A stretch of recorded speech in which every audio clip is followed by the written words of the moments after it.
기원전 13세기에 트로이 전쟁이 있었죠. 네.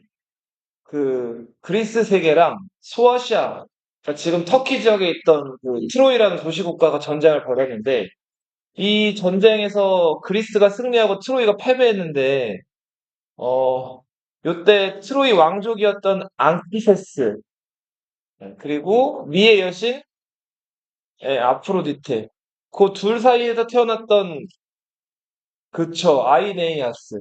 이 아이네이아스가 아버지, 부인, 자식을 데리고 트로이를 탈출하죠. 자, 그리고 뭐 저 트라키아를 갔다가 델로스 섬을 갔다가 크레타 섬을 갔다가 막 저 표류해가지고 저 카르타고에서 디도 여왕의 도움을 받았죠. 기억나죠?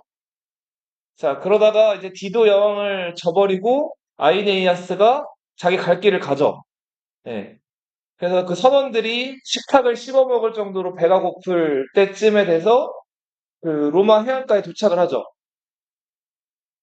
그 로마라는 곳은 일곱 개의 언덕, 팔라티노 언덕을 중심으로 하는 그 낮은 일곱 개의 언덕이 있는, 예, 그 티베레 강이라는 강이 흐르는 그 도시였는데, 요 강의 이제 주변에 정착을 하죠.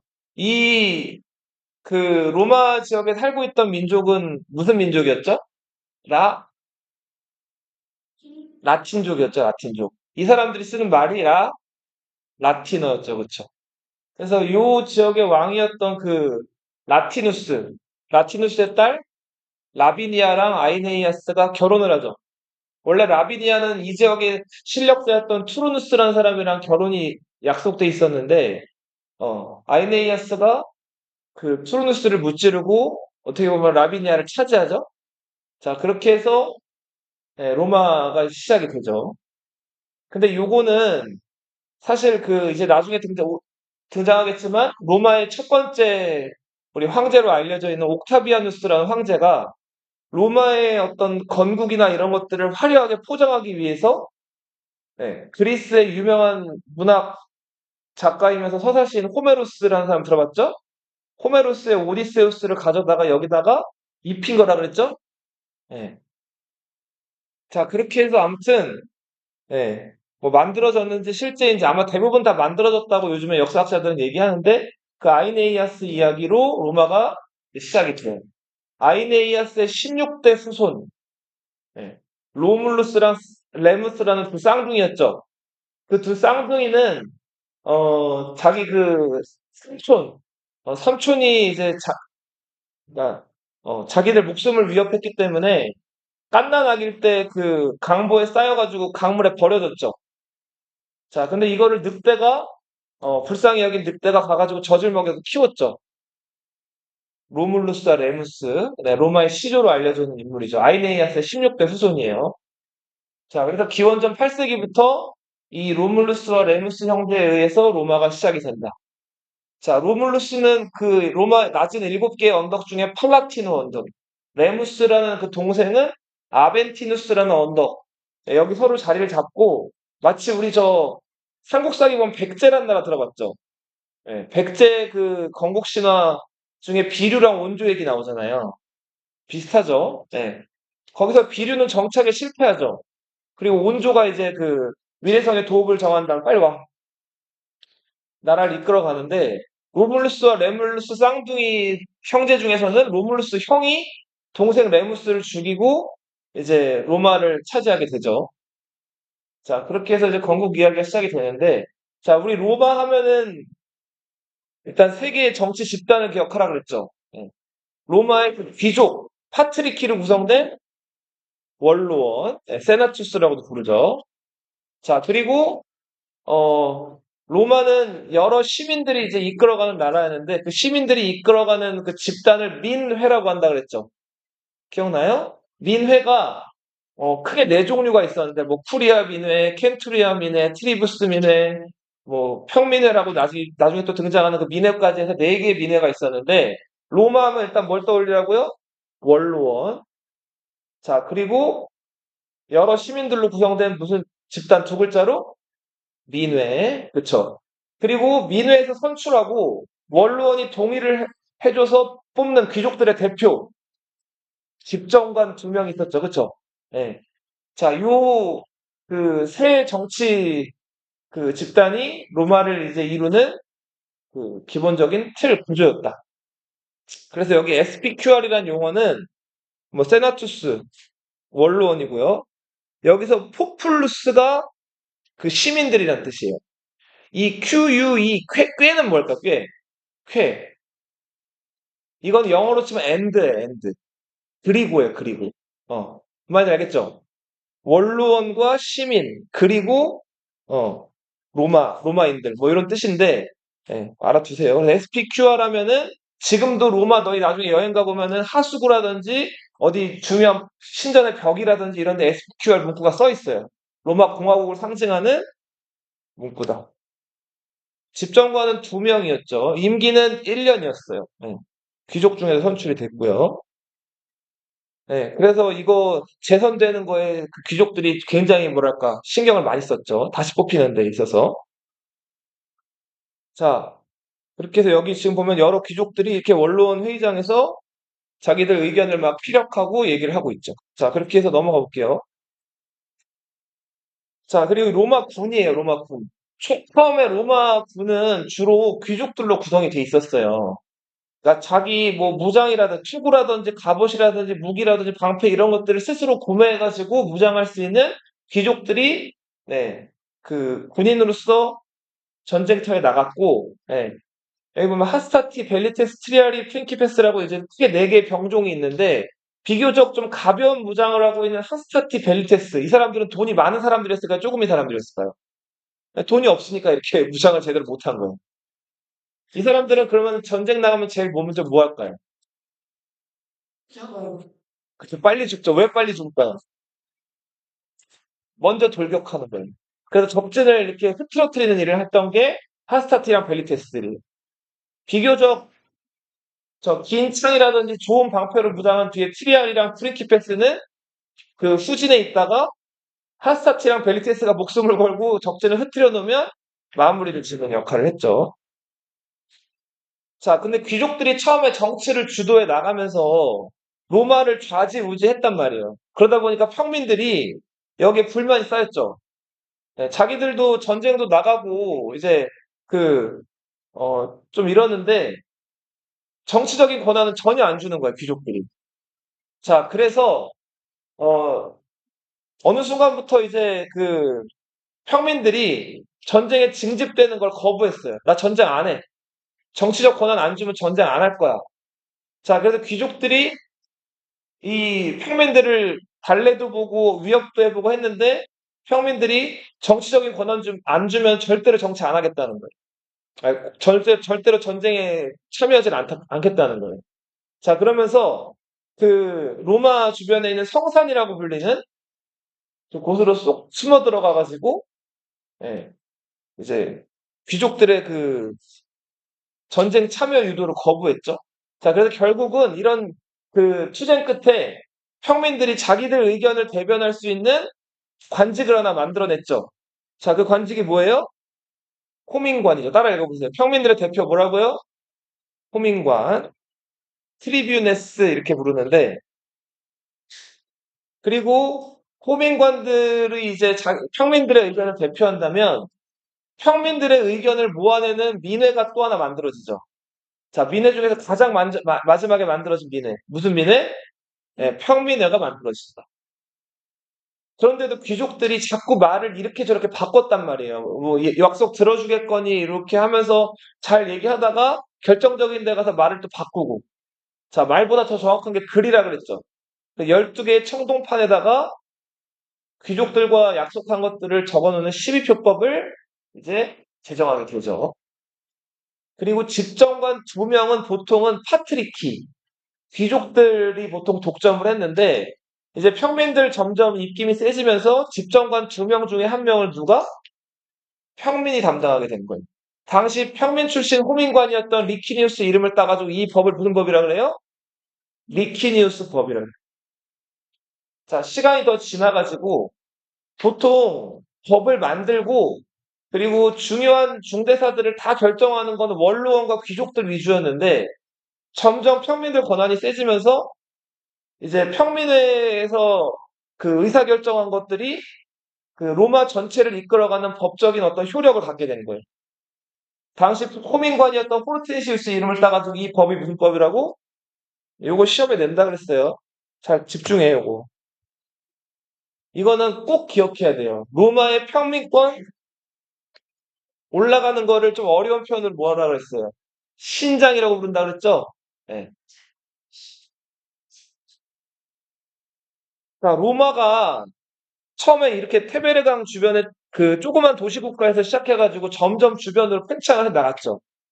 그럴 수 있었던 이유는 방금 말씀드렸던 강력한 일단 뭐 로마 분단 그리고 네, 점점 평민들의 권한들도 인정해주면서 평민들이 적극적으로 로마 군대에 참여하게 되면서 로마가 주변 국가들이랑 전쟁에서 계속 이기기 시작을 하고 마침내는 3세기 기원전 3세기 말에 이탈리아 반도를 통일하게 돼요. 3세기 초반에. 자,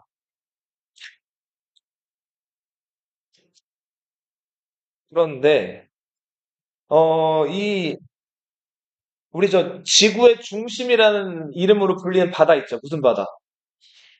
지중해죠, 지중해. 그쵸? 자, 우리 서양 하면 딱 떠오르는, 유럽 하면 떠오르는 바다가 지중해 아니에요. 그죠? 이 지중해에서 강력한 패권을 차지하고 있던 두 나라가 있었죠. 첫 번째는 우리 지금까지 배워왔던 아이네이아스의 후손들, 로마가 있었고요. 자, 두 번째는 아이네이아스의 원수이자 옛 연인이었던 디도 여왕의 카르타고가 있죠. 그죠? 자, 이 카르타고와 로마가 과거 그 연인끼리의 그 애증이 아직 안 끝난 것처럼 이 지중해 패권을 놓고 치열하게 다퉜어요. 자, 카르타고는 우리 저 동방에 있던 페니키아라는 나라가 건설한 식민 도시였죠, 북아프리카에. 지금 카르타고에 있는 나라가 어느 나라라고 그랬죠? 튀니지라 그랬죠, 그죠? 그래서 튀니지 하면은 카르타고의 후예 막 이렇게 월드컵 같은 데 나오면 카르타고를 이렇게, 아까 저기 튀니지를 막 이렇게 소개를 해주거든요. 자, 근데 요 튀니지나 로마나 맞아 카르타고나 로마나 요 가운데 있는 요 섬 무슨 섬이에요? 시칠리아 섬이죠. 영어로 시실리 이렇게 부르기도 해요. 요 섬에서 밀도 많이 자라고 이 섬이 굉장히 그 뭐랄까 중요한 섬이었단 말이에요. 그래서 카르타고랑 로마가 요 섬을 놓고 꽝 하고 전쟁을 벌여요. 자, 이게 로마 카르타고 전쟁. 줄여서 뭐라고 부른다? 무슨 전쟁? 포에니 전쟁. 요거 시험에 낼게요. 주관식으로 그대로 낼게요. 네. 포에니 전쟁. 네. 포에니가 뭘 뜻한다 그랬죠? 포에니가 뭘 뜻한다 그랬어요? 페니키아를 뜻한다 그랬죠?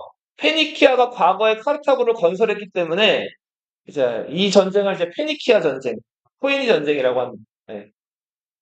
세 글자로 쓰라 포에니를 꼭 쓰게끔 만들 거예요. 그러니까 기억하세요. 네. 전쟁이 아니었지? 자, 전쟁이 무슨 말인지. 자 보세요.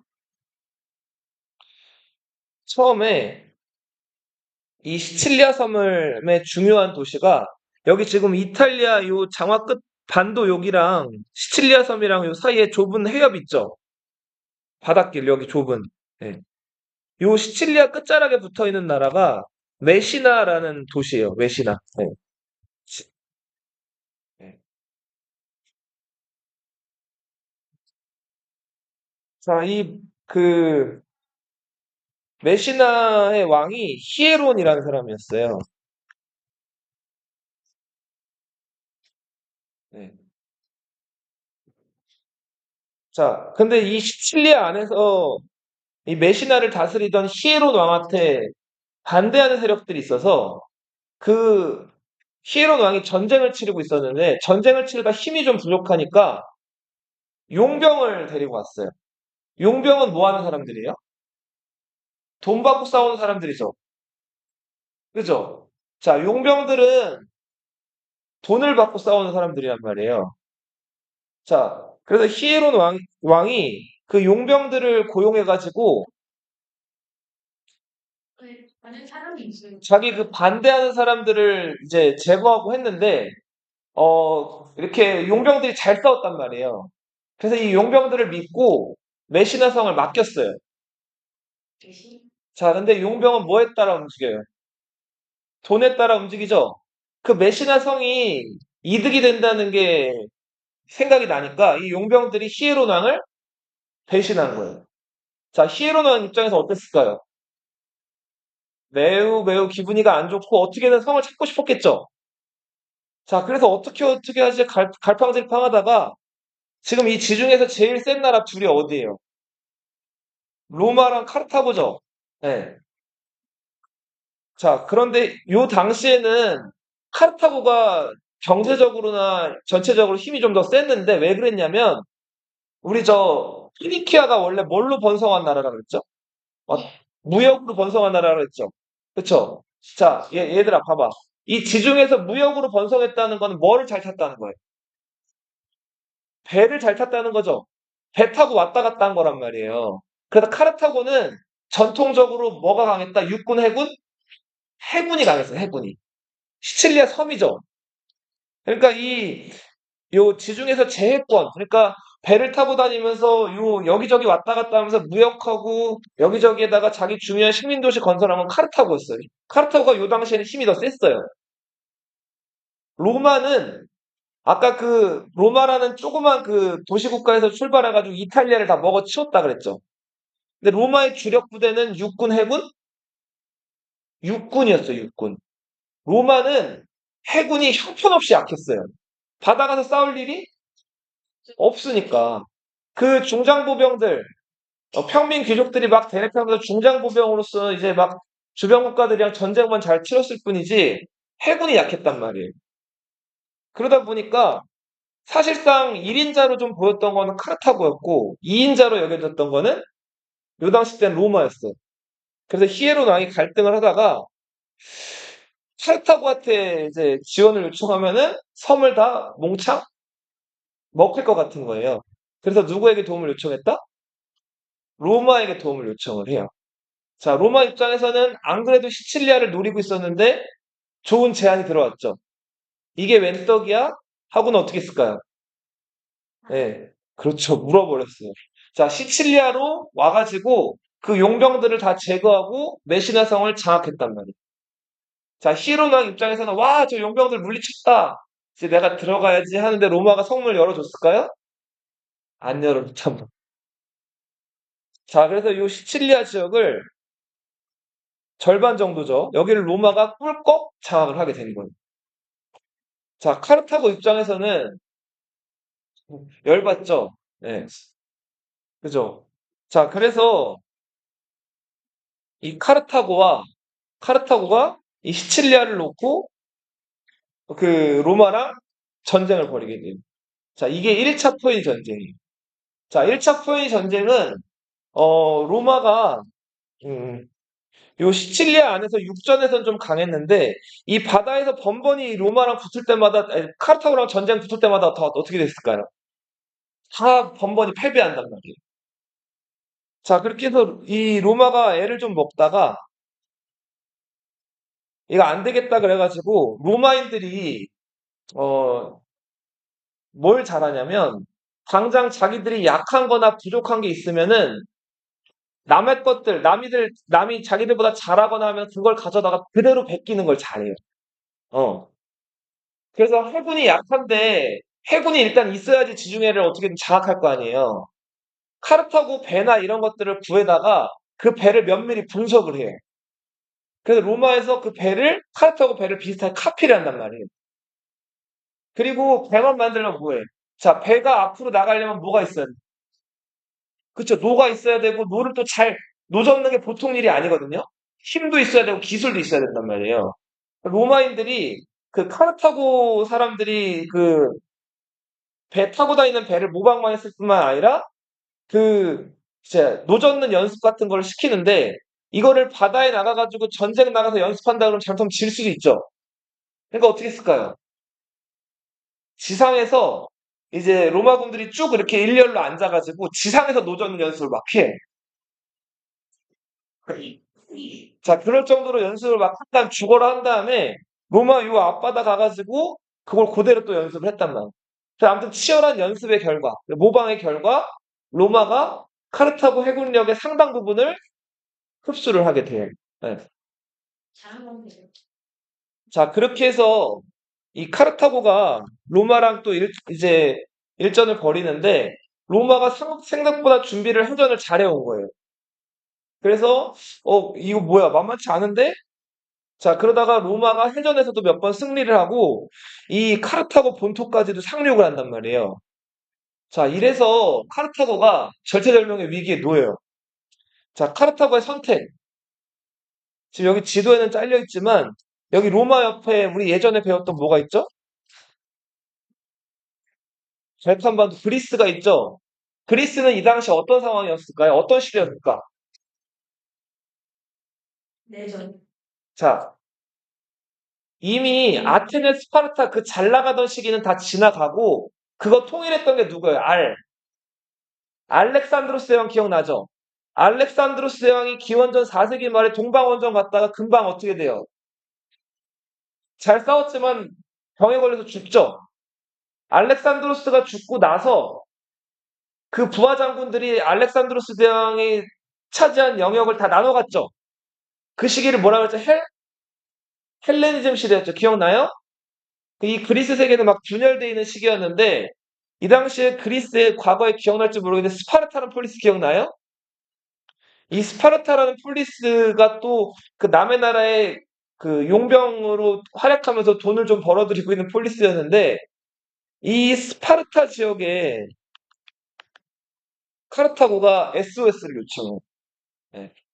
자, 그래서 스파르타에서 카르타고에다가 용병을 보내줘요. 그때 그 용병 장군이 산티푸스 장군이었어요. 예, 이 장군, 스파르타 하면은 왜 아주 엄격한 훈련 이런 것들로 우리 저번에 배웠죠? 예, 이 스파르타 용병들이 굉장히 잘 싸웠어요. 자, 그래서, 자, 카르타고로 천신만고 끝에 상륙한 로마 군대를 격파했단 말이에요. 자, 그래서 로마가 또 위기에 처했는데, 자, 그, 이 용병들은 더 이상 줄 돈이 없거나 자기 받은 만큼 아니면 더 잘 싸워주지를 않죠. 자, 그리스 군대가 여기서 조금 싸워주다가 자, 어느 정도 시간이랑 기간이랑 비용이 다 되니까 어떻게 했을까요? 돌아가 버린단 말이에요. 자, 그래서 용병, 그 자기 나라 지키는 그 국방은 절대로 돈 주고 용병한테 맡기면 돼요, 안 돼요? 안 돼요. 만약에 지금 일본이 쳐들어왔거나 뭐 중국이 쳐들어왔다고 봐요. 너희들 군복 입고 전쟁에 나가게 되면 안 나가게 하겠지만 그래도 막상 군복 입고 전쟁터 나가면 어떻게 될까요? 또 나라를 위해서 싸우게 된단 말이에요. 근데 돈 받고 싸우는 사람들은 그렇게 하지를 않아요.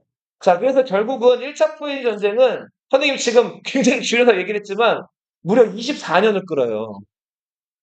주거니 받거니 하다가 힘을 키운 그리고 잘 카르타고 걸 베낀 로마가 승리를 해요. 네, 그렇죠. 자, 1차 카르타고 전쟁 당시에 로마에게 패배하면서 카르타고가 여러 가지 불리한 조약들을 많이 체결하는데 앞으로 이 로마 주변에 있는 섬들, 자, 우리 지중해에서 제일 큰 섬이 어디라 그랬죠? 시칠리아라 그랬죠? 두 번째로 큰 섬이 사르데냐예요, 사르데냐. 전쟁 시작 전에 시칠리아, 사르데냐, 코르시카 이런 섬들을 다 카르타고가 차지하고 있었는데 1차 포인 전쟁 끝난 다음에 여기서 카르타고가 군대를 다 빼게 돼요. 그렇다고 로마가 이걸 또 차지한 건 아니에요. 그냥 로마가 카르타고랑 어떤 조약을 맺냐면 이 로마의 위협이 될 만한 로마 주변에 있는 섬들에 있는 카르타고 군대를 다 철수시켜라 이런 내용으로 조약을 맺는다. 자, 그래서 카르타고는 아무튼 굴욕적으로 이 섬들에 있는 군대를 다 물리게 되고 로마가 하자는 대로 막대한 배상금을 지불하면서 평화조약을 체결하게 돼요. 자, 근데 이때 카르타고가 이렇게 졌을 때 이를 갈고 있던 장군이 있었어요. 자, 우리 카르타고가 이렇게 패배할 나라가 아닌데 하면서 지금 로마가 여기는 차지하지 못하게 했으니까 대신에 언제든 로마를 위협할 만한 배후기지. 식량도 좀 풍부하고, 좀 뭐랄까, 여차하면 인구도 좀 끌어모을 수 있는 좀 괜찮은 땅을 한번 차지하겠다 한 땅이 여기였어요. 자, 여기는 그 이베리아라고 불리던 지역이었어요. 여기 삼면이 바다죠. 그래서 무슨 반도예요? 이베리아 반도죠. 그리고 이건 계속 설명하겠지만 여기 프랑스란 나라 들어봤죠? 알- 네, 그렇죠. 여기 알프스가 있고 여기 이제 무슨 산맥이에요? 피레네 산맥이 있죠. 네. 여기 이베리아 반도에 있는 이 나라 혹시 들어봤어요? 무슨 나라죠? 스페인. 그리고 여기는 포르투갈이 있죠. 요 프랑스와 포르투갈, 스페인 일대에 살고 있던 원시 민족이 켈트족이에요. 무슨 족? 켈트족. 프랑스를 옛날에는 갈리아라고 불렀어요. 뭐라고 불렀다고요? 갈리아. 여기도 켈트족이 살고 있었어요. 로마인들 바지 입는다 그랬을 때 치마 입는다 그랬어요. 이렇게 치마 입는다 그랬죠, 남자들도. 그 안에 속바지 같이. 근데 켈트족들은 뭘 입었다? 양쪽에 이렇게 너희들도 입고 있는 바지를 입었어요, 바지. 쫄바지 같은 거. 켈트족. 근데 이베리아에 사는 켈트족이라고 해서 여기 사는 사람들을 켈티베리아인들이라고 불렀어요. 나중에 좀 얘기할게요. 근데 암튼 1차 포인 전쟁에서 패배한 그 카르타고의 명장이었던 하밀카르 바르카라는 장군이 하밀카르 바르카라는 그 카르타고 장군이 요 지역을 차지해요. 나중에 로마랑 언젠가 또다시 전쟁을 벌일지도 모른다라고 생각을 해가지고 이베리아 반도 남쪽 지역을 장악한단 말이에요. 자, 그리고 하밀카르 바르카가 이 이베리아 반도를 넘어가서 여기 켈티베리아인들을 지배할 때 자기 아들을 데리고 가거든요. 그 아들이 그때 9살이었어요. 너희 9살 넘었죠, 지금 다. 네. 그 9살짜리 꼬마 아이가 자, 이 사람이에요. 그 유명한 누구예요? 한니발, 하밀카르 바르카의 아들이에요.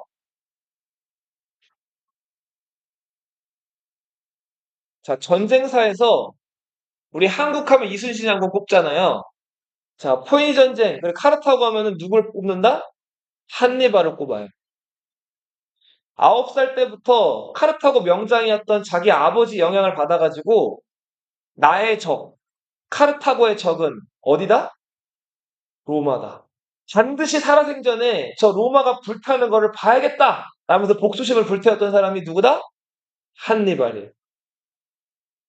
자, 그래서 안타깝게도 한니발의 아버지 하밀카르 바르카는 그 로마가 불타는 걸 보지를 못하고 죽어요. 수명이 다 돼서.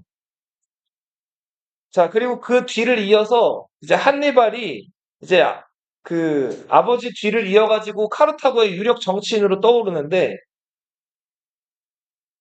이 사르데냐 그리고 시칠리아 이 지역이 계속 탐나는 지역이었단 말이에요. 그래서 결국은 카르타고가 과거에 차지했던 이 지역의 어떤 그 달콤한 걸 잊지를 못하고 이 지역을 가가지고 또 이제 뭐 무역 기지를 만들고 군사를 배치한단 말이에요. 자, 로마가 니네 여기 비워두기로 했잖아. 왜 들어와? 하면서 여기를 치게 돼요.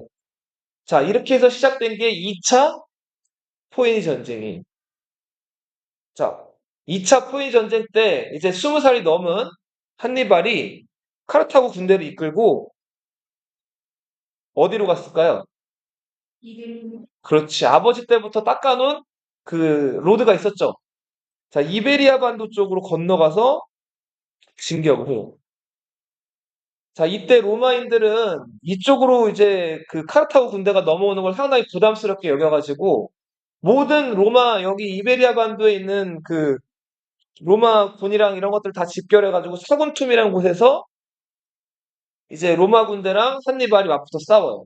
자, 결과는 누구의 승리? 한니발 군, 카르타고 군대의 승리였어요.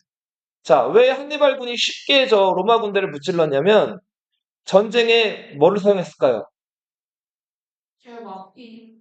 코끼리를 사용했다. 예. 자, 코끼리는 아까 우리 저 알렉산드로스 형이 인도전 할 때도 히라스페스에서 맞붙어 싸웠다 그랬죠. 코끼리가 화나면 무서운 짐승이라 그랬죠. 길들이기에 따라서 천군만마가 될 수 있는 게 코끼리란 말이에요. 자, 코끼리를 데리고 이 로마 군대를 질려버리게 만들어요. 자, 그렇게 해서 이 사군툼에서 한니발이 대승을 거둔단 말이에요. 자, 그 다음에 여기 피레네 산맥이라는 곳, 이 산맥을 이제 넘어요. 근데 넘으려고 하는데 여기 바다 쪽이 비교적 그 산이 낮았거든요. 로마인들은 한니발이 그 요쪽으로 올 줄 알고 여기에다 군대를 배치해서 좀 지켰는데 한니발이 예상을 깨고 어떻게 했을까요? 이 좀 더 높은 지역으로 이 로마 군대를 통과해서 넘어간단 말이에요. 자, 그래도 알프스 산맥이 있었기 때문에 여기는 절대로 못 넘을 거라고 판단을 했는데 한니발이 어떻게 했을까요? 코끼리 데리고 알프스 산맥을 넘는단 말이에요. 자, 코끼리 몇 마리 데리고 왔을까요? 찍어봐. 50마리 또 다운이에요. 50마리 다운. 30마리 업. 35마리 업. 40마리 다운. 37마리 데리고 왔어. 자, 37마리 데리고 왔는데 알프스 산맥 넘었을 때 코끼리 몇 마리 남았을까요? 어? 10마리 다운. 8마리 다운. 7마리 다운. 6마리 다운. 한 마리? 그냥 한 마리 남았어, 한 마리. 몇 마리 남았다고요? 추운데 다 죽고 한 마리 남았어요. 어? 그 한 마리를 누가 타고 다녔을까요? 한니발이 타고 다녀요. 그 살아남은 코끼리 이름은 시리우스였어요. 시리우스. 오, 별일 많. 자, 그리고 요 무렵에 한니발이 눈병을 앓다가 한쪽 눈이 멀게 돼요. 한쪽 눈이 장님이 된다. 자, 그래서 그 사람들이 한니발 보고 눈이 이렇게 안 좋으신데 이제 카르타고로 돌아가셔야 되는 거 아니겠습니까? 얘기했는데 한니발이 여기다 뭐라고 불렀을까요? 얘기했을까요? 어? 참으로. 야, 두 눈이 멀더라도 로마를 멸망시키겠다고 얘기해요. 자, 그렇게 해서 결국은 알프스를 넘어서 로마 군대가 전혀 예상하지 못한 이 육지로 카르타고 군대가 내려오게 돼요. 자, 당시 로마의 장군은 어, 파비우스라는 장군이었어요. 자, 이 파비우스는 당시 집정관이었거든요. 그리고 이제 군인들을 이끌고 이제 한니발이랑 맞서 싸우러 나갔는데, 자, 성에서 나갔을까요? 안 나갔을까요? 안 나가요. 자, 그리고 한니발이 성에서 안 나오니까 아무리 그 잘 싸우는 한니발이라도 적이 성에서 안 나오니까 어쩔 수가 없죠. 그러니까 다른 성으로 또 쳐들어갔단 말이에요. 근데 다른 성에 있던 로마군도 파비우스 얘기 듣고 나왔을까요? 안 나왔을까요? 성 밖으로 안 나와요. 이게 파비우스의 전술이에요. 적의 힘을 빼게끔 그냥 적을 상대를 안 해주는 거예요. 그리고서 그냥 시간을 때우면서 버티는 거예요. 자, 그러다 보니까 한니발 입장에서는 지금 멀리 로마까지 왔는데 짜증도 나고 식량도 부족해지고 빨리 싸우고 싶었겠죠. 자, 그런데 파비우스의 전략이 아무튼 먹혀 들어가고 있었어요. 상대를 안 해주니까. 자, 근데 항상 적은 밖에 있을까요? 보통 내부에 있을까요? 내부에 있어요. 파비우스 전략이 효과적으로 먹혀 들어가서 카르타고 군대가 동요를 하기 시작을 해요. 계속 전쟁에서 이기면서 사기가 높다가 로마 군대가 상대를 안 해주고 점점 식량은 떨어지고 하니까 이거 어떡하지 하고 있는 상황이었단 말이에요.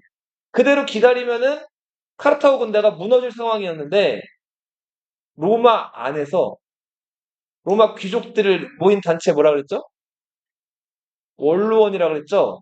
원로원 의원들이 파비우스한테 왜 전쟁을 안 해? 빨리 한니발이랑 싸워. 그래. 저 지금 로마에 저 카르타고 저 이민족의 군대가 하루라도 있는 걸 우리 견딜 수가 없어. 빨리 싸워! 이러는 거예요.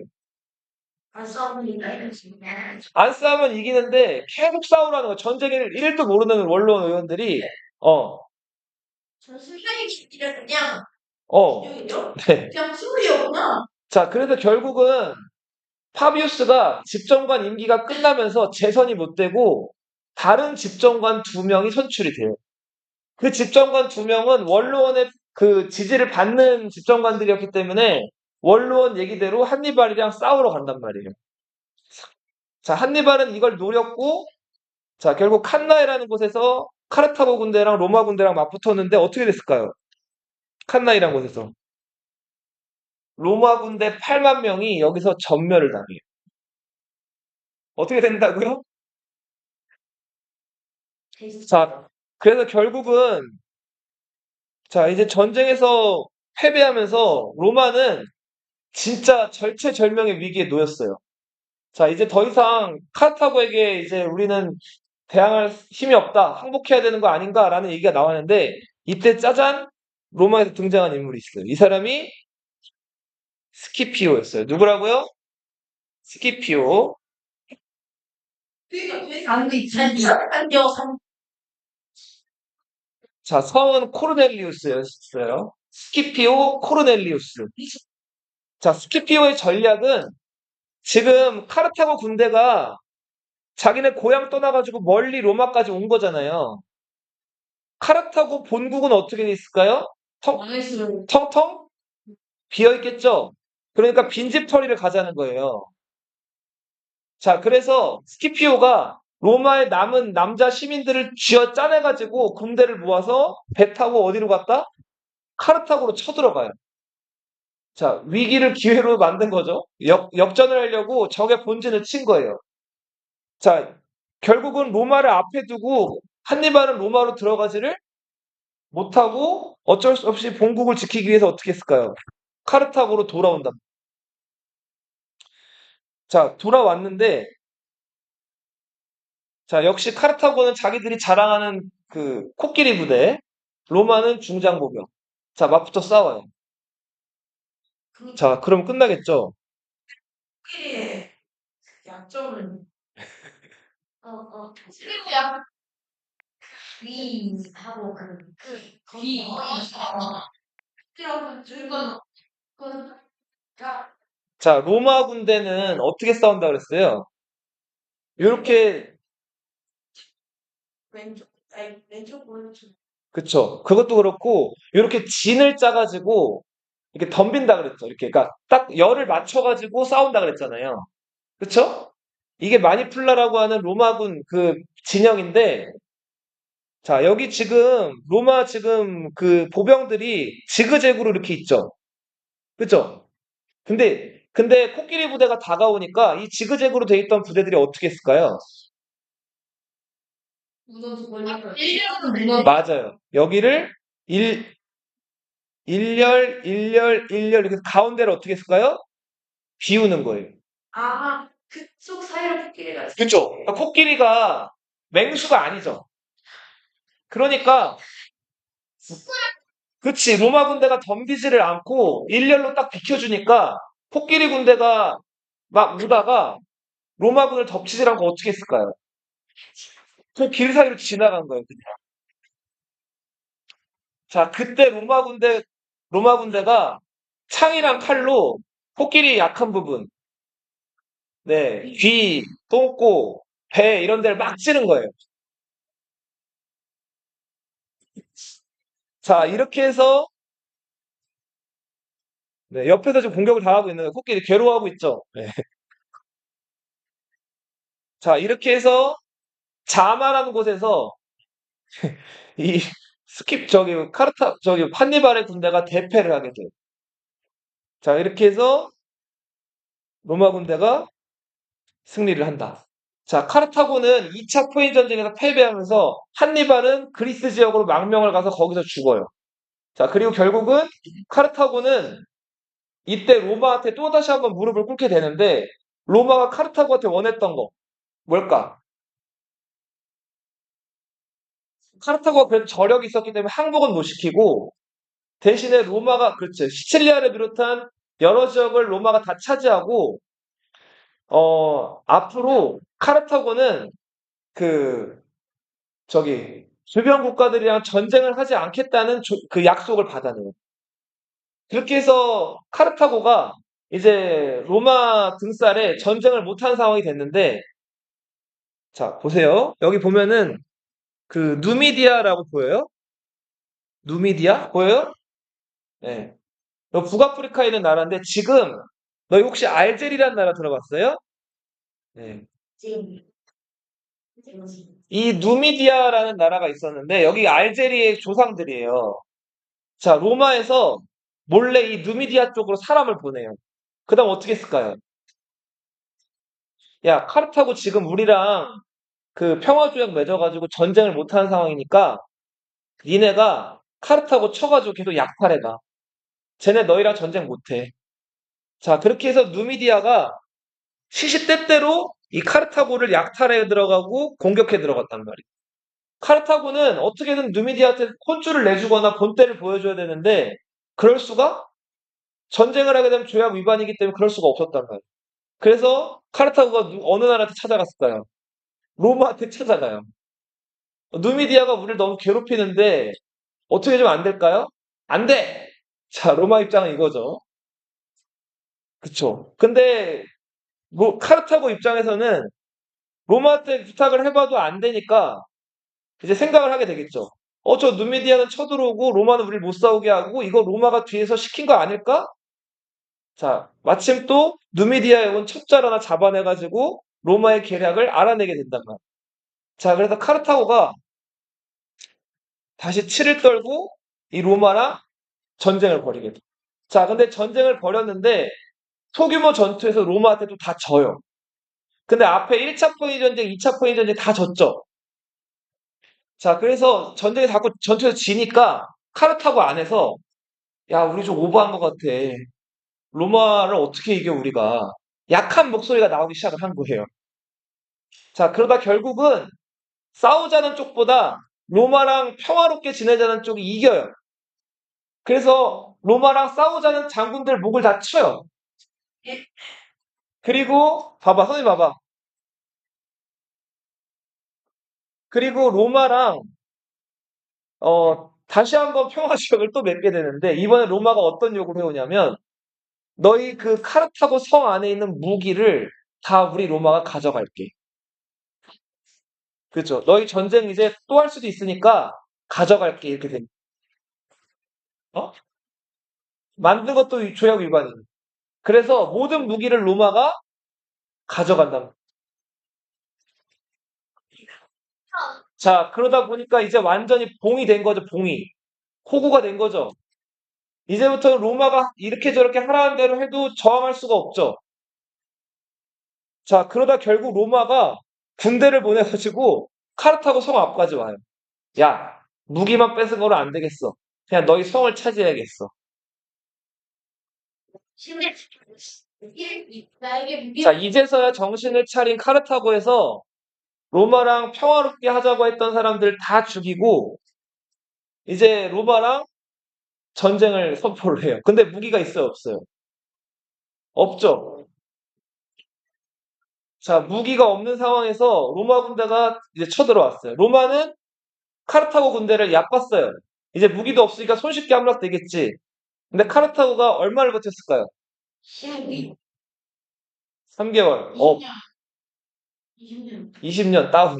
20년 2년 업. 더 3년을 버텼어요.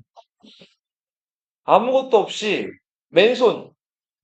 자, 기록에 의하면은 돌이랑 모래, 뜨거운 물. 자, 그리고 로마가 무기만 가져간 게 아니라 대장장이들도 다 데려갔는데 그 나이 70, 80 먹은 늙은 대장장이들이 카르타고를 살리겠다고 무기를 만들어가지고 그래도 버틴 거예요. 몇 년을? 3년을 버틴 거예요. 그렇죠. 결국은 로마 군대가 3년 만에 자, 결국은 로마가 이 카르타고를 함락한 다음에 카르타고 성을 어떻게 했을까요? 그 성이라고 하면 그 성벽 있잖아요. 그 성벽에 있는 돌마저 다 해체해버렸다. 카르타고를 완전히 뿌리를 뽑아버려. 자, 이렇게 해서 로마가 카르타고를 완전히 쓰러뜨리고 지중해 패권을 장악한다. 자, 이제 전쟁이 끝났어요.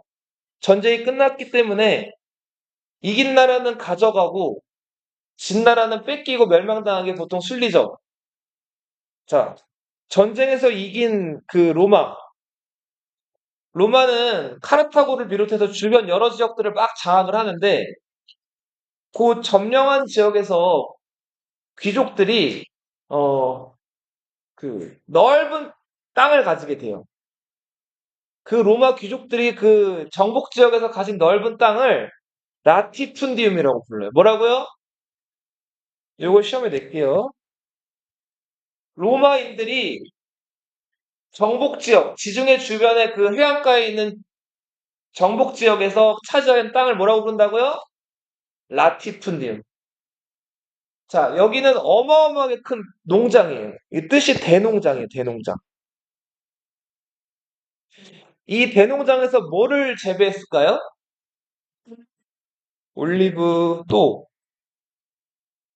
포도, 맥주의 원료가 되는 밀 이런 것들을 재배한. 이거를 누가 재배했을까요? 사람. 근데 어떤 사람? 노예가 이거를 노예가 경작을 하는 거예요. 정복했으니까 그 정복 지역에 살던 사람들이 있을 거 아니에요. 예. 그 사람들이 여기를 경작을 하는 거예요. 일부러 숨기게 할 거야. 자, 근데 주로 그 포위 전쟁이든 주변 국가의 전쟁에서 목숨 걸고 싸우거나 목숨을 잃었던 사람들은 귀족 평민? 평민들이었겠죠. 귀족들이 그렇게 험한 전쟁에 많이 나가지 않았겠죠. 자, 목숨 걸고 싸운 건 누구라고요? 평민. 근데 땅을 차지한 건 누구? 귀족. 자, 불공평하죠. 평민들은 그렇게 목숨을 걸고 싸웠는데 이 송곳 꽂을 땅도 없었다 그래요. 송곳을 꽂을 땅이면은 요만큼 전만한 땅이죠. 조그만한 땅도 없었던 거예요. 자, 귀족 출신이었던 티베리우스 그라투스라는 사람이 있었어요. 누구? 티베리우스 그라투스. 이 자, 전쟁에 나갔다가 돌아왔는데, 어, 진짜 평민들은 땅을 하나도 못 가지는 거예요. 그래서 이 티베리우스 그라투스가 평민들 앞에서, 어, 저 귀족들이 저 가진 땅을 더 이상 못 가지게 하고 평민들에게도 땅을 나눠줘야 됩니다. 이런 얘기를 한 거예요. 평민들이 어떻게 했을까요? 열렬히 지지했겠죠? 자, 그렇게 해서 이 티베리우스 그라쿠스가 호민관으로 선출이 되고, 자, 호민관으로 이제 선출이 된 다음에 귀족들 앞에서, 자, 귀족들의 토지를 더 이상 가지지 못하게 하고 평민들에게 땅을 나눠줘야 된다는 얘기를 했어요. 귀족들이 좋아했을까요? 절대 안 좋아했겠죠? 자, 그래서 티베리우스 그라쿠스가 근데 인기가 너무 많았단 말이에요. 귀족들 입장에서 골치 아팠겠죠? 귀족들이 음모를 꾸며요. 자, 티베리우스 그라스푸스가 평민들 인기를 얻어가지고 로마를 지배하는 왕이 되려고 한다. 자, 로마는 어떤 국가였어요? 처음에 왕이 있다가 왕을 쫓아내버렸죠. 그 섹스투스 이야기 기억나요? 이유가 루크레티아라는 여자를 그 타르퀴니우스 왕의 아들이 강간을 해가지고 그때 브루투스라는 사람이 그쵸 왕을 쫓아냈다 그랬죠. 근데 로마는 지금 여태 우리가 지금 배워온 로마는 어떤 정치 형태예요? 공화정이죠, 공화정. 왕이 없는. 자, 근데 그라쿠스가 뭐가 되려고 한다고? 왕이 되려고 한다고 귀족들이 이제 소문을 내요. 뒷정관이. 어. 그래서 아무튼 그 티베리우스 그라쿠스는 그런 의심을 받아가지고 그 저 광장에서 귀족들의 손에 의해서 암살을 당해요. 네. 네. 자, 그리고 그 동생 가이우스 그라쿠스. 이 가이우스 그라쿠스는 9년 후에 또 호민관에 선출이 된 다음에 평의 의지를 이어받아서 여전히 그 귀족들의 토지를 나눠야 된다, 평민들에게. 그리고 그 세금으로 걷어들인 곡물들, 그 식량 있죠? 이런 것들도 헐값에 농민들에게 공급해야 된다. 어. 예를 들면 농민들이 농사를 짓잖아요. 그러면은 그 농사 지은 쌀을 일부러 로마 정부에서 비싸게 사는 거예요. 그 다음에 싸게 파는 거예요. 그러면 농민들은 그 조금 뭐랄까 여유가 생기겠죠? 로마 귀족들이 이끌어가는 정부는 어렵겠죠. 아무튼 이게 곡물법이라고 하는 건데 농민들을 위한 법을 제안했단 말이에요. 자, 그러다 보니까 가이우스 그라쿠스도 귀족들에게 예쁨을 못 받았겠죠? 결국 귀족들이 가이우스 그라쿠스를 죽이려고 군대를 보내는데 가이우스 그라쿠스가 결국 귀족들에게 쫓기다가 스스로 목숨을 끊어요. 자, 그렇게 해서 그라쿠스 형제의 개혁은 성공 실패로 끝이 난다. 자, 이때 어, 그라쿠스 형제의 반대편에 서 있었던 사람들, 귀족들이죠. 이 귀족들을 이렇게 불렀어요. 벌족, 벌족파라고 불렀지. 여기서 벌은 세력을 뜻해, 세력. 이 벌족파를 가리키는 그 라틴어가 옵티마테스예요. 옵티머스란 말 들어봤어요? 옵티머스 프라임. 그 옵티머스 뜻이 뭘까요? 찍어봐. 옵티머스 뭘까요? 옵티무스. 짱! 짱. 그게 뭐예요? 짱. 최고. 옵티머스 뜻이 뭐라고요? 더 베스트예요. 최고란 말이에요. 그러니까 이 옵티마테스는 원로원 귀족들이에요. 귀족. 네. 벌족파. 근데 그라쿠스 형제는 암살당하거나 죽었지만 이들이 얘기했던 거는 다 합리적인 얘기였죠. 그래서 여러 시민들이나 여러 평민들한테 인기가 많았단 말이에요.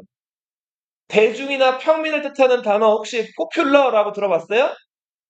너 영어 단어 외울 때 외워봤죠? 네. 그 평민파를 라틴어로는 포플라레스라고 불렀어요. 자, 그래서 대중에게 인기를 끌기 위한 이런 얘기들을 많이 하는 그런 정치인들의 사상을 뭐라고 그래요? 포퓰리즘 들어봤어요? 찾아봐봐. 예를 들면 지금 선생님 누굴 비난하는 건 아니에요. 예를 들면은 정부에서 이제 공짜로 너희 통장에 한 10만 원씩 쏴줘요. 그럼 너희 어때요? 힘들어. 세연이 10만 원 받으면 뭐 할 거예요? 10만 원 있으면? 카페 가요? 쉽게. 맛있는 거 사 먹자. 근데 너희 10만 원 받으면 기분 좋아요, 나빠요? 기분 좋죠? 그러면 그 사람 찍겠어요, 안 찍겠어요? 쉽죠. 보통, 보통은 찍겠죠? 근데 정부가 공식적으로 그걸 준다 그러면. 지금 주면 찍할. 그럼 아무래도 좀 손이 가겠죠? 자, 이렇게. 근데 그 10만 원은 어디서 퍼준 거예요? 국민 세금으로 퍼준 거죠? 그래서 나중에 세금을 더 내야 될지도 모르죠. 싫죠. 자, 근데 아무튼 이렇게 봐봐, 선생님 봐봐.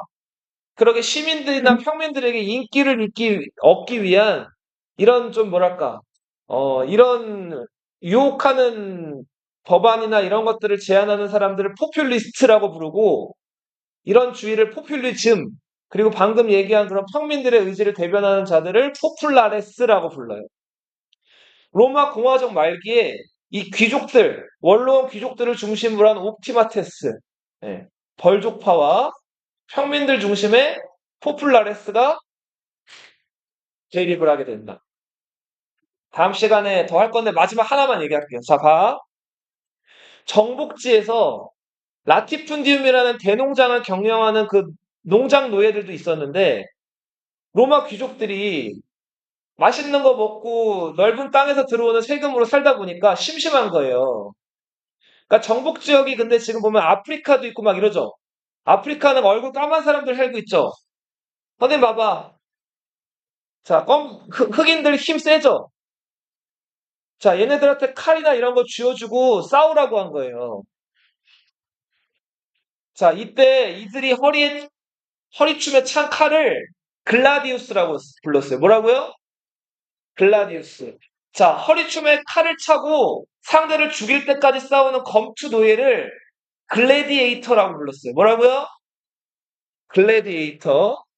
자, 그 글래디에이터는 로마인들이 순전히 재미를 위해서 만든 원형 경기장 안에 들어가서 치고받고 죽을 때까지 어떻게 하는 거예요? 싸우는 거예요. 근데 로마 귀족들이 그거로 재미가 없으니까 아프리카에서 잡아온 사자를 그 노예들이랑 싸우게 해요. 운이 좋으면 이기겠지만 사자를 사람이 이길 수 있어요? 자, 그렇게 해서 이 끔찍한 그 검투 노예들이 그런 목숨을 건 생존 게임을 하는데 여기에 불만을 품고 검투 노예들을 모아가지고 반란을 일으킨 사람이 있어요. 그 유명한 스파르타쿠스예요. 자, 이 사람 뭐였다고요? 글래디에이터. 글래디에이터는 검투 노예를 뜻해요. 이 영화도 나왔죠. 이 검투 노예들의 반란을 진압하는 과정에서 떠오른 인물이 요 세 사람이에요. 카이사르,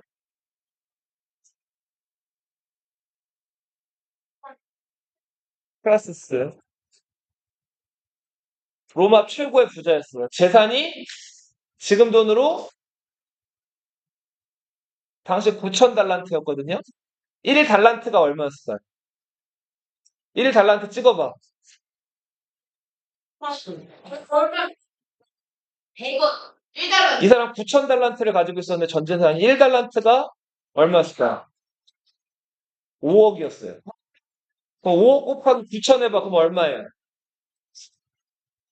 재산이 4조 5천억이에요. 자, 이 사람은 폼페이우스, 마그누스. 마그누스는 위대하다는 뜻이에요. 왜 위대했을까, 이 사람은? 뿅. 살짝 힘을 시작하시. 전쟁을 잘했어요. 전쟁과. 자, 이 세 명의 인물들이 스파르타쿠스의 난을 진압하는 과정에서 떠오르게 된다. 다음 시간에 더 할게요.